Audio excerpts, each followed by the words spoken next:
Another criteria which should be fulfilled by a molecule to be the genetic material, that it should provide the scope for slow changes, that is mutations that are required for evolution.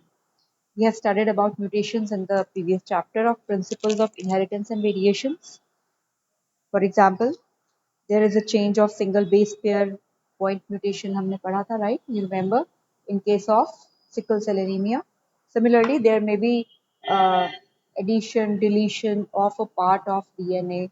So all these things cause mutations, and these are very important for evolution to take place. A molecule, in order to be the genetic material, should be able to undergo slow changes, that is mutations. Then it should be able to express itself in the form of Mendelian characters.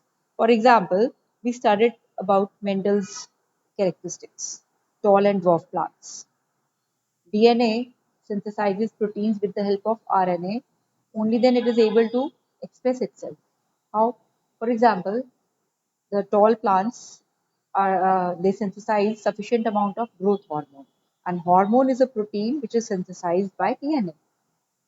So the molecule, which is the genetic material, should be able to express itself in the form of Mendelian characters, and DNA expresses itself by synthesizing proteins.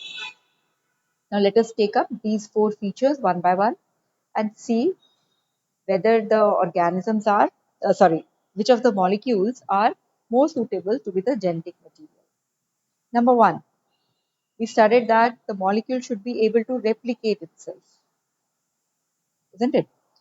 Now, both RNA as well as the DNA, they follow the rule of base pairing and complementarity.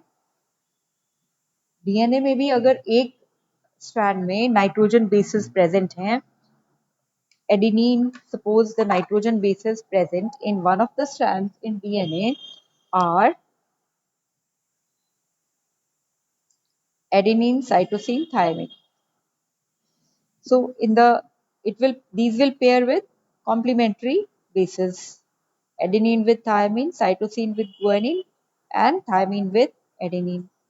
And as a result, base pairing takes place. So this rule is followed both by RNA as well as DNA. That is why DNA is able to synthesize its copy. And that is the reason why RNA is synthesized, can be synthesized from the DNA, as we will be studying later. So first criteria for a molecule to be the genetic material is very well fulfilled by both RNA as well as DNA. Both the nucleic acids, DNA and RNA, have the ability to direct their duplications. But proteins fail to fulfill this criteria. So proteins to rule out ho gaye. They cannot be the genetic material. Another feature is stability. Genetic material should be stable enough not to change with different stages of life cycle, age, or with change in the physiology of the organism. ऐसा ना हो कि children में DNA और है, youth में आके, young age में आके डिफरेंट हो गया, ओल्ड एज में आके और अलग हो गया. So it should be stable. It should not undergo any change. और ग्रिफिथ का जो ट्रांसफॉर्मिंग प्रिंसिपल था, उसमें stability as one of the properties of the genetic material was very evident. How? Griffith ने क्या किया था? He heated the S strain bacteria and killed them by heating, but its DNA was unaffected. DNA was still transferred from S strain bacteria, heat killed S strain bacteria, to the live R strain bacteria, transforming them into living S strain bacteria. Isn't it? So, Griffith's transforming principle, in this itself, the heat which killed the bacteria at least did not destroy some of the properties of the genetic material. Now, why is it so? आपको पता है कि DNA has two strands which are complementary to each other. If they are separated by heating, they come together when appropriate conditions are provided.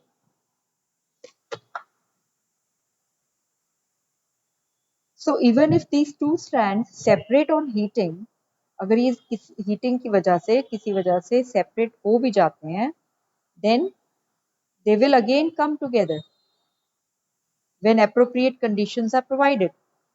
फिर से ये they will bond with each other due to this complementarity, right? So that is why the DNA does not change. It does not undergo any changes, which was the second criteria, that the molecule should be chemically and structurally stable.